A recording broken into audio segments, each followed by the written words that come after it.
इन्होंने क्या किया है कि बेचारे हर तरह मार खाते जा रहे हैं। अब इन्होंने फेक वीडियोस बनाई हैं, फेक ऑडियोज बनाई हैं।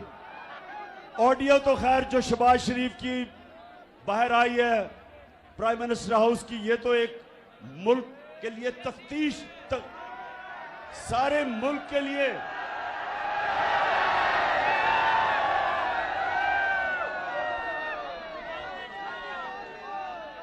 सारी मुल्क के लिए एक हमें लम्हा फिक्र है कि प्राइम मिनिस्टर से जो उसके टेलीफोन वो सारा लीक हो गया, दुश्मनों के पास चला गया।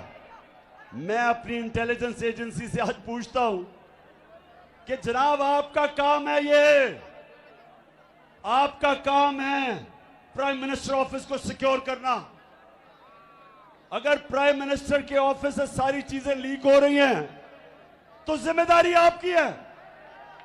आपको समझना चाहिए कि बजाय लोगों को डराएं और धमकाएं और वो नामालूम नंबरों से टेलीफोन जाके लोगों को डराएं, सोशल मीडिया को लोगों को उठा दें या पॉलिटिकल इंजीनियरिंग करें, ये आपका काम नहीं है। आपका काम है कि प्राइम मिनिस्टर की ऑडियोज लीक हो रही हैं, लेकिन नून लीग ने और काम किया हुआ। इन्होंने फेक वीडियोस बनाई हुई हैं। इसकी जो माहिर थी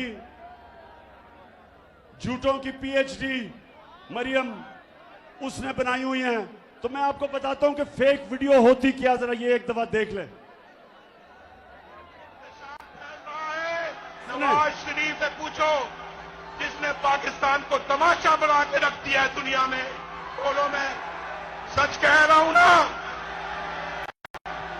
मेरी बात सुनो भाई, मेरी भी ऑफशोर कंपनी मौजूद थी और वो पैसा कहां से आया भाई, कहां से आया?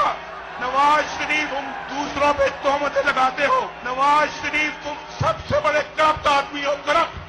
और लोग जानते हैं नवाज शरीफ अस्पताल का पैसा तुमने जुए में लगाया। और नहीं मियां नहीं, इमरान, ये पैसा जो है, ये कंपनी जो है, ये तुम्हारी नहीं है, मेरी है, तेरी नहीं है। फैसला आप दे दो फैसला। सुनाओ फैसला। सुनो, इमरान के खिलाफ 1 रुपए की करप्शन का कोई सबूत मिला? ब्रिटिश वर्जिन आइलैंड ने भी कह दिया है कि नवाज शरीफ ने करप्शन की है। नीचे नवाज शरीफ जवाब देना पड़ेगा। हम करप्ट हैं, हम हर मामले में करप्ट हैं। नवाज शरीफ ने किससे कहानियां आप जानते हैं कि नहीं जानते? बस मैं ये आपको बता रहा हूं, इसको कहते हैं डीप फेक, कि नवाज शरीफ खुद ही कह रहा है मैं करप्ट हूं। तो अब ऐसी वीडियोस निकलाती हैं, तो ये नून लीग की खासियत है। मैं नून लीग को आज बताना चाह रहा था कि ये कोई मुश्किल काम नहीं है डीप फेक वीडियो बनाना आजकल। ये हम आप कहें तो हम सबके ऊपर आपके निकाल देंगे।